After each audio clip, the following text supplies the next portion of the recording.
What's good, everyone, and welcome back to another reaction video. Today, it's time for Game Theory. FNAF: The Rise of Afton. Ultimate Timeline. This is part 2 of the said timeline that was mentioned last time. I'm gonna keep this brief and not make this, very long.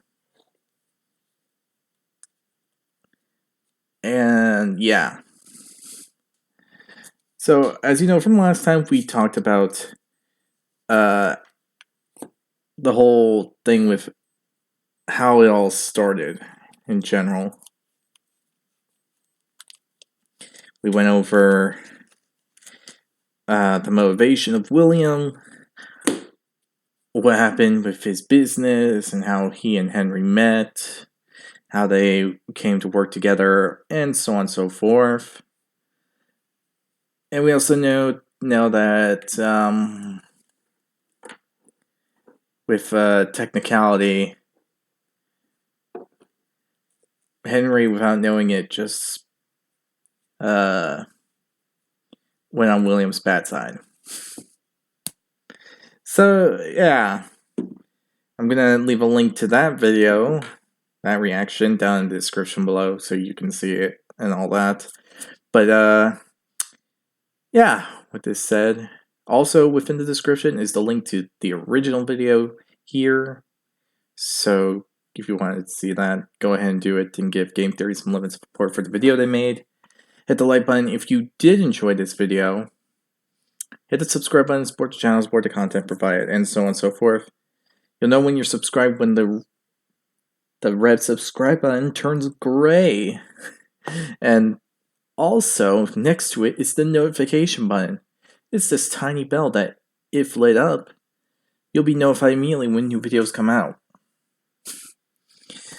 Yeah, just hit the like button, subscribe, and notification button for all these things. And in the comment section below, if you have any videos you want me to react to, leave it down there. And I'll react to it as soon as possible. But with this all said, let's get started, shall we? And here we go.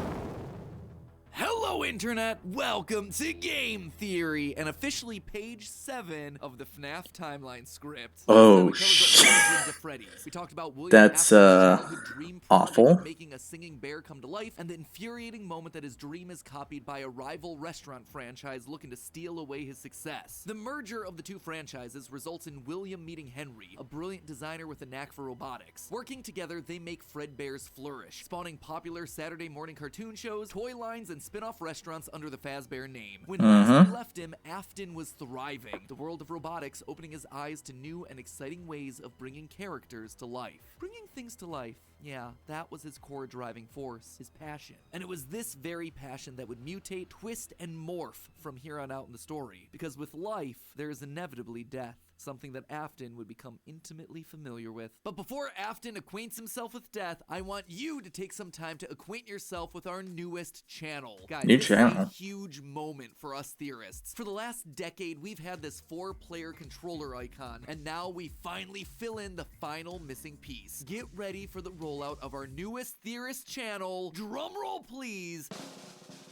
Style Theory, where we're looking at the science, math, psychology, history, and mystery of the way you look, your clothing, fashion trends, hygiene, and makeup. Now, I know that theorizing about style might sound weird at first, but hear me out. I grew up not understanding style or fashion at all. Admittedly, I was a bit of a hot mess, blissfully ignorant to the impact that style has over your life and how the world treats you. But over time, by educating myself on the ins and outs of the fashion industry, I was better able to achieve my true self and find my own sense of personal style. And that right there, that builds confidence. The way that you look directly affects the way that you feel and the way that other people treat you. So understanding those rules and being able to take some control over all of that is incredibly valuable. It's an educational curve. And what do we do on these channels? We like to educate you while entertaining you, which honestly is why I think this channel is so important for us to launch. There are so many lies and half-truths in the fashion industry that there needs to be someone out there to say, hey, this is right, this is wrong, and this is what science says. Also, you know, we're gonna have a lot of fun because talking about fashion is weird. Like, this channel has already given me the excuse to bludgeon a ballistic head to death using a high heel. Oh! It's also the channel where we're gonna physically be testing the viability of female armor, or how many t-shirts it takes to stop a bullet. There's also practical everyday stuff too on this channel. Do school uniforms actually benefit the students? Does it make a difference whether or not you wash your legs in the shower? That's the sort of stuff that you can find on this new channel. In fact, there are 5 new episodes that you can check out right after you finish this beast of an upload. I personally recommend starting with the Killer Heel episode, because this episode's all about the birth of a killer. And while you're over there, consider subscribing. It'll do all of us over here a huge favor, because if we manage to get 1 million subscribers by the end of the month, it'll put us as a top fashion channel here on YouTube. Show the world that looking smart can be even better than looking cool. So go ahead, enjoy your all-day theory marathon. And now with our logo complete, it's time to complete our other massive ongoing project, this timeline. Onward to part 2, where things are about to get dark in a hurry. I left that part alone mainly because, well, this is a new thing. I wanted to see what it would talk about because, well, I never really heard of them making a new channel. So, fashion, that's interesting. So if you want to see some fashion reaction videos, I guess leave that in the comment section below. But let's continue. 1983, business was booming with 2 whole restaurant franchises running, Fredbear's Family Diner and the newly opened Freddy Fazbear's Pizza. Together, William and Henry had been able to take the hybrid suit idea and make it into a reality. They called their new invention the Springlock suit, and fittingly enough, it was symbolic of the partnership between these 2 men, a human suit as designed by William that could become a freestanding Henry-style robot. But because it was still new tech with kinks to work out, the rollout was limited, restricted only to the Fredbear's Family Diner location. All of this meant that William was busier than ever. He didn't have time to be a full-time parent, so he designed a nanny cam system where cameras and speakers were hidden throughout the neighborhood, as well as in his youngest son's favorite toy, Psychic Friend Fredbear. I mean, plushy Fredbear. But since cameras just weren't enough to raise a kid, he also left childcare duties to his eldest son, Michael. There was just one problem with that. Michael was far from the best babysitter. He tormented his younger brother by jump-scaring him with a foxy mask and constantly left him behind. William watched all of it from his cameras. Kids would be kids. Tomorrow was another day, after all. Except Michael's torment didn't stop. Bitter, angry thoughts would run through Michael's mind. Why did he have to be the one to take care of this whining crybaby all the time? It just wasn't fair. It was time that he got even with his brother by playing the ultimate prank. A prank that just so happened to be on this crying child's birthday. He and his friends would take his scared little brother and make him do the one thing that he was terrified of doing, getting close to the animatronics. That would be embarrassing for the kid that was such an embarrassment to him. His brother squirmed, screamed, kicked, and fought, but just as they were putting that small, squirming boy up to Fredbear's lips, the mouth snapped shut. The sensitive spring locks inside the body had been triggered by the boy's movements, and they'd immediately clamped down. The wriggling stopped. The boy went limp, but it was just a prank. It was meant to be funny. The boy was taken to the hospital and was immediately given an IV. Flowers and pills filled the nightstand next to his hospital bed, but the damage was too severe. He couldn't recover. As the younger brother's consciousness began to fade, he could hear Michael's last words, a small and flimsy apology. But his father, Williams, through the voice of the Fredbear plush, were a firm and committed promise to a dying son. You're broken.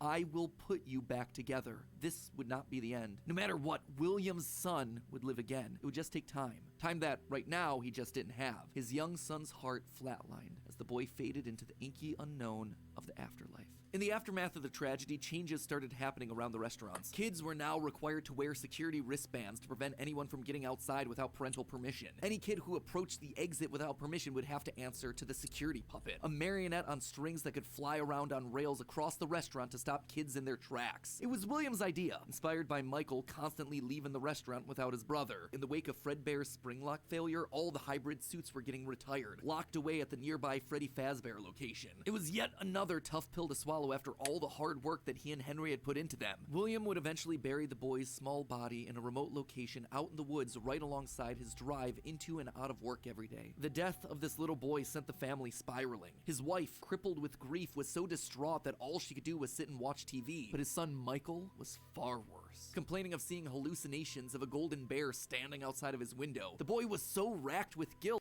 Okay, so it was him. It was him who saw the nightmares. And the whole security thing security upgrade and everything. That was William. And because of Michael's mistake, William took another blow to his pride and suffered a bit of humiliation. Wait, not humiliation, no. He suffered that another idea was now of his being considered trash. Dang, that freaking sucks. So I was right about one thing, and that was Mrs. Afton taking it the hardest. And just went blank. So that means Elizabeth died second.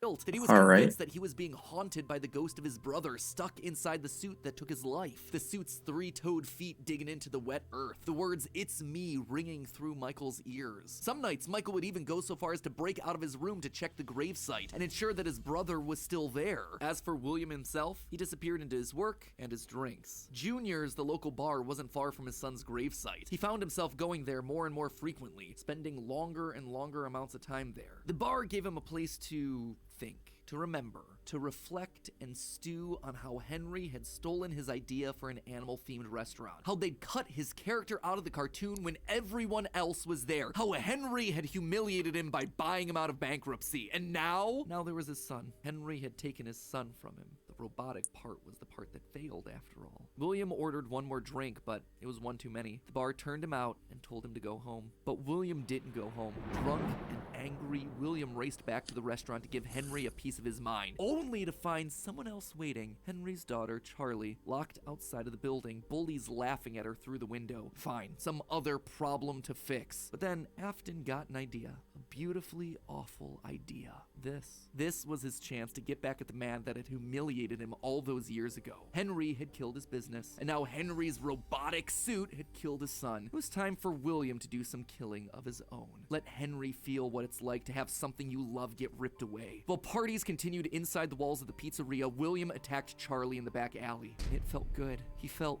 free. The years of resentment and bitterness trapped in his heart finally released in a moment of pure unapologetic evil. He would make Henry hurt like he hurts. And in that moment, William became a killer. He dropped Charlie's lifeless body and drove home, forced to confront his family problems later that night, appalled, but also a little excited by what he had just done. Charlie's death would remain on the books as a random act of violence. And though Henry had suspicions about William, there was no physical evidence, nothing that could link him back to the crime. In the weeks that followed, Fredbear's Family Diner would close for good. 2 high-profile deaths around the restaurant with 2 grieving owners in such a short period of time was just too much bad press to handle. Besides, Freddy Fazbear's was still open, and it was the newer restaurant anyway. All the equipment from the diner, including the... Alright, so that means...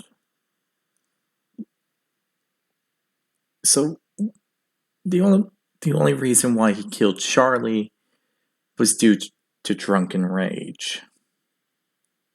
I knew that one of the Aftons got drunk, but... Well, one of the adult Aftons got drunk, but yeah, didn't expect that one. Old yellow suits and security puppet would get retired to that location, and there they would sit for 2 uneventful years. The rest of 1983 and 1984 were spent quietly grieving. Freddy Fazbear's Pizza and the new cast of characters were a hit. Tragic memories of their yellow predecessors quickly faded. Afton kept a low profile and buried himself in work and research, quickly reaching Henry's level of engineering and even surpassing him. And while Henry slowed down to grieve, Afton kept going, even starting his own company, Afton Robotics, for all those pet projects that were a little bit too experimental for the regular operations of the pizzeria. The first of these experimental projects was a secret workshop under his house, a veritable bunker, which allowed him to work while still monitoring his kids via hidden security cameras. 1983. A passcode that served as a constant reminder of why the cameras were so important, why he was down there in the first place. This was all to fulfill the promise that he had made to his son, right? I will put you back together. This was for him, all for him.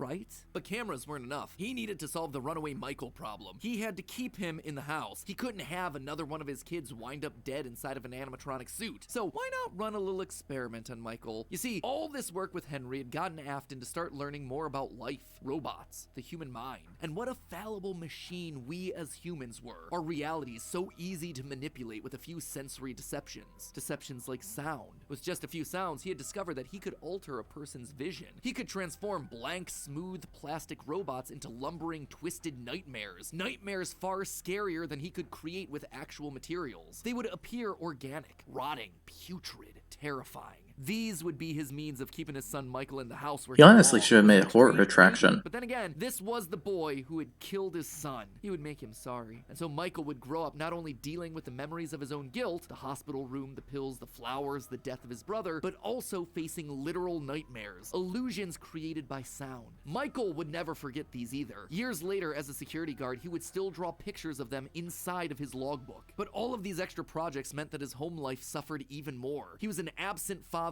and a non-existent husband, leaving his wife cold and alone. Why do you hide inside your walls when there is music in my halls? All I see is an empty room, no more joy, an empty tomb. And despite her repeated demands that he leave his office and engage with the family, he refused time and time again, leaving her no choice but to leave. You burned down my house? You call that a house? It was like a morgue in there. You need to see your son. The baby isn't mine. Well, how's this? I'm keeping the diamond ring. And through it all, there was one lingering feeling. William wasn't done. He had gotten a taste of what it felt like to be unleashed, what it felt like to be free. Charlie's murder had unlocked something in him, and he wanted more. June 26th, 1985. Putting on the golden Bonnie suit, he lured children one by one to the back room of the pizzeria when no one was looking. So basically, he went out killing to drown out his despair, his sadness, and all that.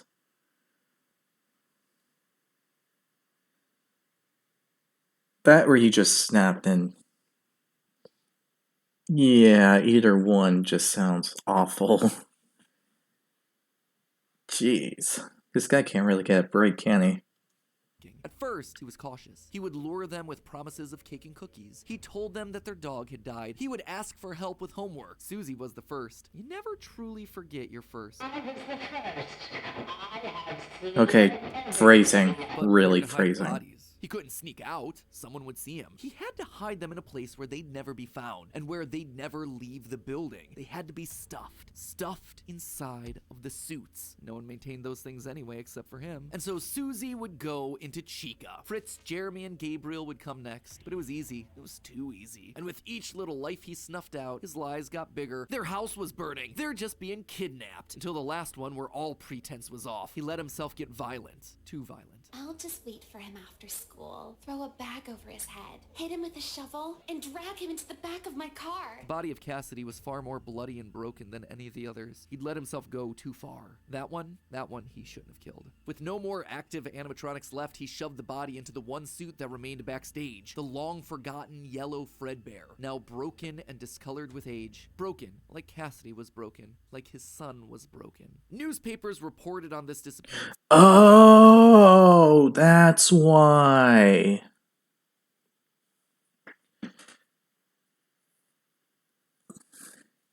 That's why she's literally pissed at him. It's because he actually went so far in killing her that it just left a horrible impression.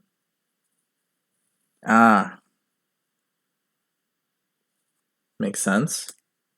It's naming the whole thing the missing children's incident. Police would even charge William with the crimes after finding security footage of the golden mascot suit luring kids to the back, but they couldn't convict him. They had no bodies, and his face had been hidden behind the mascot suit the entire time. What they had was circumstantial at best, and so he walked away a free man. but Henry knew the truth. In these murders, he saw his daughter Charlie all over again. So he threw Afton out of the company and shuttered the doors to the old pizzeria. Henry would keep the franchise quiet for 2 years. This would not happen again. This could not happen again. How could he protect the kids? Finally, he developed a solution. He would implement an even more extreme security system in the form of new animatronics. Toy animatronics, inspired by the toys that they had been selling years ago. But these guys, these were special. They were a new breed of robot with facial recognition abilities. But most importantly, they're all tied into some kind of criminal database. So they Yeah, and look how they turned out. Animatronics, now withered with age, were moved to the new location. With a plan in place, it was time to try once more. The year was 1987, and the new and improved Freddy Fazbear's Pizza was making headlines in local newspapers. Headlines that just so happened to catch the attention of William Afton. Freddy's was back, and without him? That was his idea, his character. Henry was, yet again, trying to cut him out of the picture. No. As long as these restaurants stayed open, William would always come back. Then he noticed the phone number to apply at the bottom of the article. $100 a week to apply, call.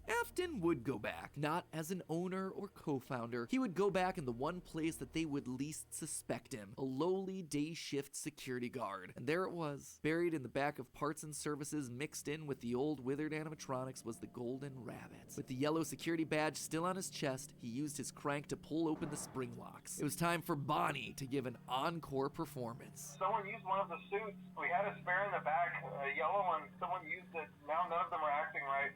From what I understand, the building is on lockdown. No one is allowed in or out, especially concerning any previous employees. When we get it all sorted out, we may move you to the day shift. A position just became available. 1987, 5 more kids. He didn't know what felt better, getting back into the suit after 2 long years of waiting, or knowing how devastating this would be to Henry the next morning. He didn't even try to hide his crime this time, just meant more blood on Henry's hands. He'd failed to protect the kids again. The restaurant had only been open for a few weeks, but William was sure that this would get it to close. Good, if he couldn't have Freddy's, no one would. Whenever a new pizzeria opened, he would be there. But as he sat in his bunker, something else started to linger in William's mind. He had seen something strange. The old withered animatronics, they had been wandering around the building, spurred on by the puppet. It was almost like those old robots were trying to save the kids. Save them? They couldn't, obviously, but still, how were they moving? It was almost like they had been given life somehow. Did he have something to do with that? The following day... Okay, so this explains how he understands remnants and how they're possessed and all that. Though technically, I don't think Henry can own the name Freddy Fazbear. He may have been an owner, but he's not the owner. It's technically William, so kind of a gray area. I might be wrong, so if anyone can actually confirm that or not, leave it down in the comment section below, because I don't know, this seems like a gray area to me. Okay. Day, the news would report a security guard getting bitten by one of the animatronics during the day shift. Was that bite meant for him? William's curiosity was stronger now than his bloodlust. He had to learn more, but how? There was no way he'd ever be able to get inside another Freddy's pizzeria. Heck, there was practically no way a Freddy's would ever open again. He needed to create something new, something brand new. He needed to create his own pizzeria. Due to the massive success, and even more so the unfortunate closing of Freddy Fazbear's Pizza, it was clear that the stage was set, no pun intended, for another contender in children's entertainment. Circus Baby's Pizza World. This would be the place where he could continue his work. No longer just murdering, experimenting. He needed more kids, and he needed them alive. And knowing that he couldn't show his face on the restaurant floor, he needed a way of remotely capturing his victims and preserving them for his work. With that goal in mind, he designed a new breed of animatronic. Their endoskeletons fluid and flexible. He equipped them with sound lures that could mimic voices. They could isolate children. They could incapacitate and contain them with zero direct input from him. It was brilliant. He was brilliant. Far beyond the simple bars and wires of Henry's designs. And the characters he chose for this were uniquely his. His new roster wasn't going to be tainted by Henry's disgusting barnyard bird. Instead, it was back to his characters, his creations, Freddy, Bonnie, Foxy, as well as 2 special ones. The first, Ballora, was an homage to the woman who left him. Now she would never leave him again. The second, the titular baby, was designed with his baby in mind. mind. Elizabeth, his youngest child. She would always be Daddy's little girl, the one that listened to him, the one that obeyed, until the day that she didn't. Daddy, why won't you let me play with her? She's so pretty and shiny. Didn't you make her just for me? The day before Circus Baby's Pizza World opened, she disobeyed. She didn't listen. Left alone with Baby, she got too close. The animatronic ripped in half and swallowed her whole. A scared and confused child fading into eternal darkness. By the time Afton found her, it was too late. She was gone. He immediately canceled the launch of Circus Babies under the guise of a gas leak. But wait, as he sat there at the foot of the stage, he noticed that something was different. The eye color of the robot had changed. Baby had been built with blue eyes, but now they were emerald green, the same color as Elizabeth's. Was she in there? Could this all be connected to the free-moving animatronics that he had seen at Freddy's? He had to know more. His mourning turned to excitement. He had to return to where it all started. 1993. Pathetic. This place was pathetic. Henry had clearly tried to reopen one final time with those old original animatronics from so long ago, but William's damage to the brand had been permanent. These things stank of death. They hadn't been washed in decades. But even if they had, nothing could wash away the stink of murder that haunted these halls. One night, then another, then another. William repeatedly snuck into the old, broken restaurant to lure the living animatronics to him, one by one dismantling them, robbing them of their endoskeletons. The metal had to be the secret. It had to contain the remnants of life itself. But he had to know for sure. Leaping out of a room that was invisible to the animatronics programming, he dragged the oversized robotic skeletons back to his underground workshop, back to where Circus Baby watched on with glowing, curious eyes. Eyes that somehow felt alive. Not knowing what else to do, William melted the robotic parts down. 5 animatronic endoskeletons reduced down to one silvery puddle of goo. Could he transfer this living metal to his own creations? He had to try. He picked up a syringe and filled it with the molten metal and injected the goo into Funtime Freddy's twisted, wiry endoskeleton. And suddenly, the portals came to life. Like snakes writhing in a pile, what had once been cold, lifeless metal moved and jolted on its own. He'd done it! He'd unlocked the secret to life itself. Except something was clearly wrong. The movements were erratic. They were violent, angry. Baby didn't act this way. She had been calm, collected. This was clearly something else. Something mindless and frantic. Perhaps by mixing the souls and then portioning them out, he had created incomplete beasts. He would need to keep testing to truly understand it. He needed more of this remnant. As he searched the old pizzeria one more time for any remaining scraps of metal, the ghosts attacked. His past victims come to collect their due, all led by Cassidy. The 5 lined up and blocked the door, and Afton's mind reeled. The scientific implications of this were incredible. Ghosts, real ghosts that he could see, all standing against him. But what could they do? What couldn't they do? He panicked as Cassidy approached. How do you stop something that's already dead? Maybe with the thing that resulted in their death in the first place. He would get into his suit like old times. He would regain his power over them just like the day that they died. He was the genius. He was the one in the suit. He was the one in charge. The spring lock snapped into place. Maybe it was his frantic movements. Maybe it was the leaky abandoned restaurant. Maybe it was just fate coming to collect its due. He didn't know. The only thing he did know was that his brain was suddenly filled with searing white-hot pain as hundreds of metallic pins and gears stabbed into his body from all sides. All he could do was collapse, blood slowly oozing out of the suit. And looks like I was right about that one.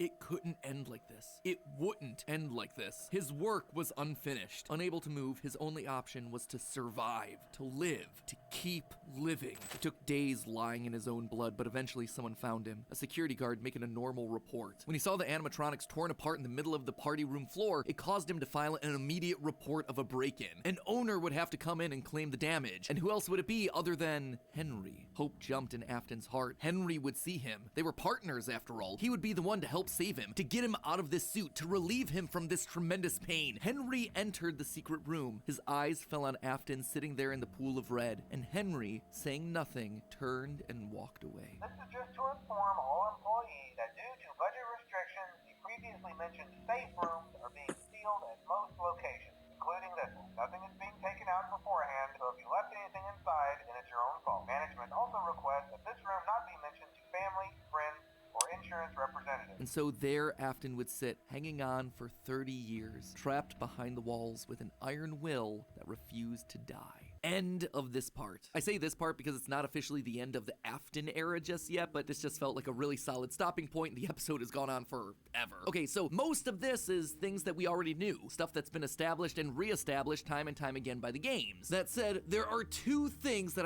Okay. That's an interesting way to put this.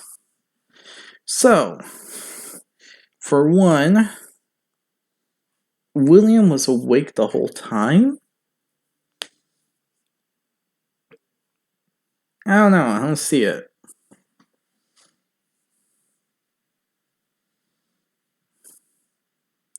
Maybe he was on and off, asleep and awake, but I don't see it. But he went back to see if he could find more metal. It contained remnant and experiment with it. Okay. Alright.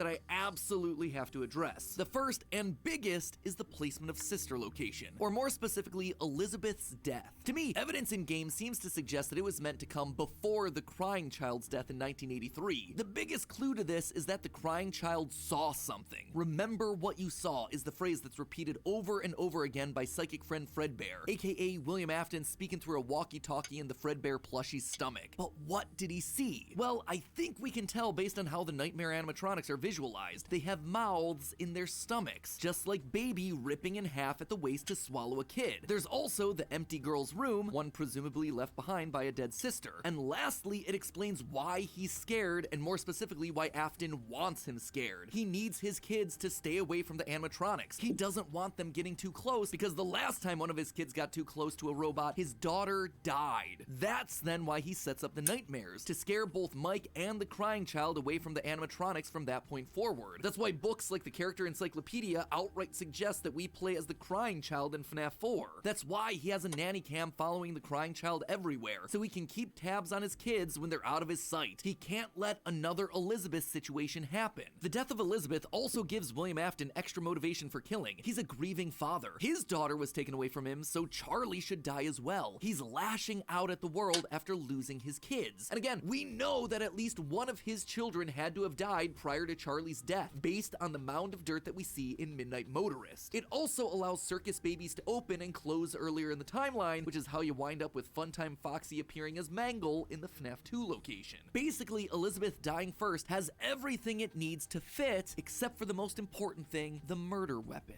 Why would Afton be building an animatronic with a giant claw in its stomach so early in the timeline? At this point, he just has no motive. It just doesn't make sense prior to 1983. At this point in the story, he hasn't killed anyone, and we know for a fact that the missing children's incident is 1985. So Elizabeth's death coming before any of those events just doesn't work. Hence why I placed it where I did. Afton's death here is also a bit tricky. We know that he returned to the FNAF 1 location to break down the original animatronics in order to harvest their remnant. We know that he melts down 5 things to become one thing. Candy Cadet makes that very clear. So the 5 things are the 5 endoskeletons from the various animatronics. That would be totally fine if it weren't for one huge problem. On his 5th visit to the pizzeria, Afton gets spring locked. So either the 5 becoming 1 starts in 1993, but then finishes 30 years later when he reemerges from the wall to add the last endoskeleton to his pile, or he's had himself some reason to return to the original location after harvesting all the stuff that he can. It's not ideal, but it's the one angle that makes the most sense. And with that, this next chapter comes to a close, thereby leaving us with 5 more games to cover and another 40 plus years of Fazbear history to recap. Ooh, when you put it that way, something tells me that this might balloon into 4 parts. Ugh, we'll see. Anyway, until then, my Faz heads, congratulations, you've made it through a massive upload. And hey, if you are still looking for more to watch, then check out the other 5 brand new awesome theories over on our new sister location, Style Theory. This thing literally launched today, so this is your chance to be one of the first people to ever subscribe to this brand new theory channel. Get yourself the bragging rights of being there on day 1 and subscribing. I recommend checking out the video on Killer Heels. I think that one's the best starting spot, and then you just explore the channel from there. And again, if you like what you see, give it a subscribe. It has been a super fun journey so far, and we have ourselves some banger episodes coming up over the next couple weeks. Can you be allergic to color like we see on the show Wednesday? How many t-shirts does it take to stop a bullet? Basically things that you're gonna want to be there for. So thank you so much for your support. Thank you for your subscription. Link is on screen right now. Go over there, check out the channel, give us your watch time, help tell YouTube that this is a channel that is worthwhile and worth sharing across the platform. I have no doubt that if you keep an open mind, you're gonna love what you see. And as always, my friends, remember, it's We'll see all where it just a goes. theory. A game theory! Give me a week or two to recover from this launch, and then we'll finally finish this FNAF theory up.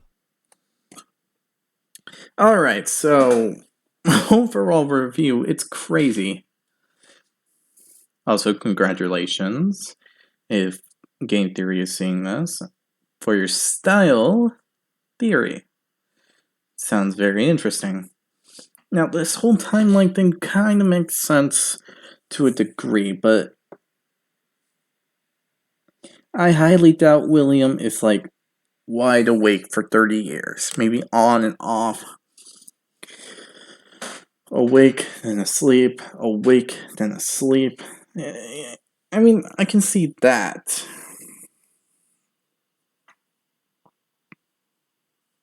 Adjusting to everything, the searing pain that must be happening over and over again due to the spring locks. But I can see where continuity error can be made. We all assume Elizabeth died first due to everything happening in FNAF 4.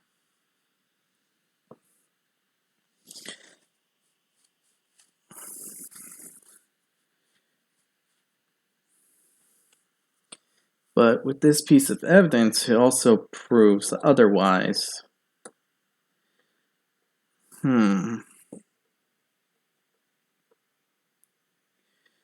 So that means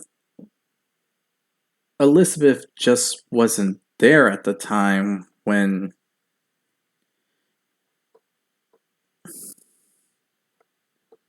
it came to Michael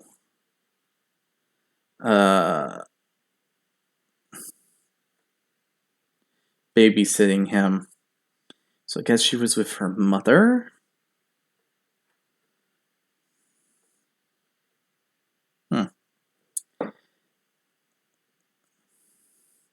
Though I guess this now leaves a curious thing about the fact that, well,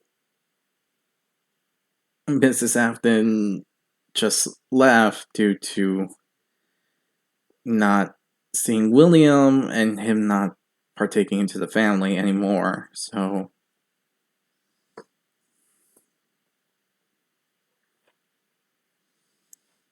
that's something to put.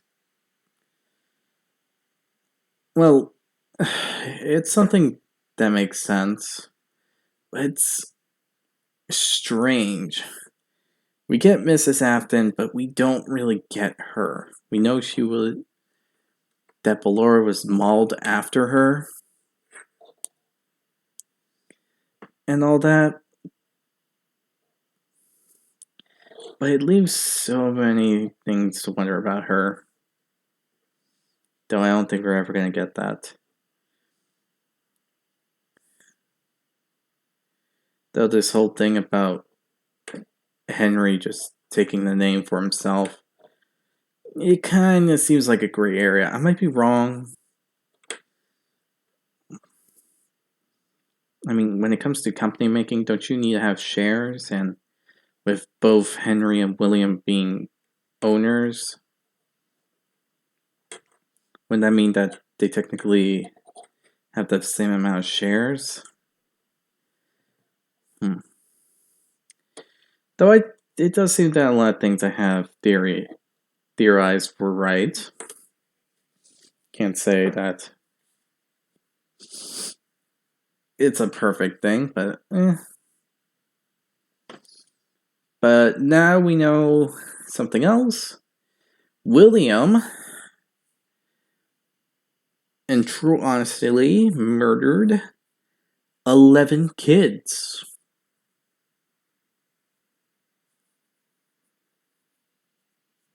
I'm not gonna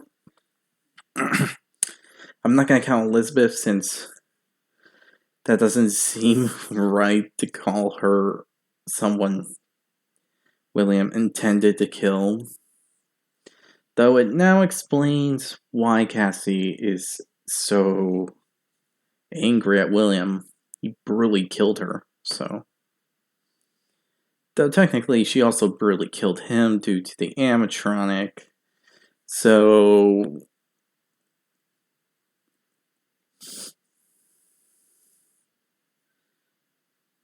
This is a bit weird.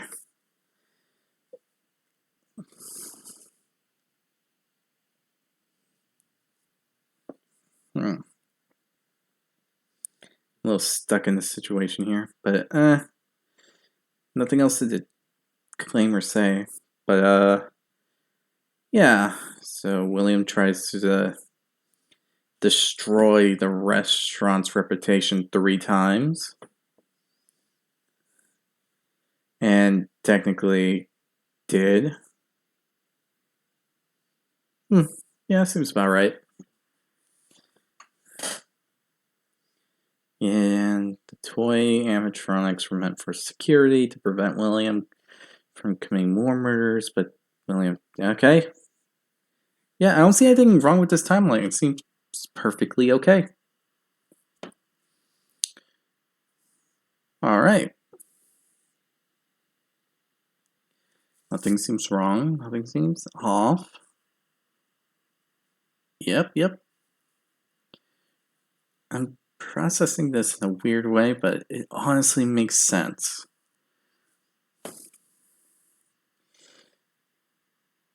Now, it's the last bit from FNAF 3 all the way to Security Breach.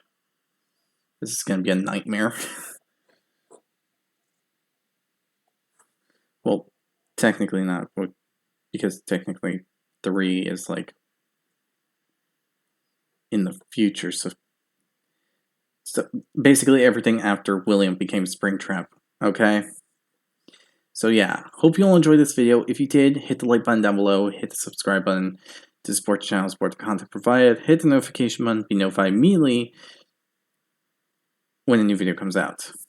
Tell me your thoughts on this timeline in the comment section below, and as I said before, the link to this video will be down in the description below, so be sure, once again, to give Game Theory some love and support for the video they made.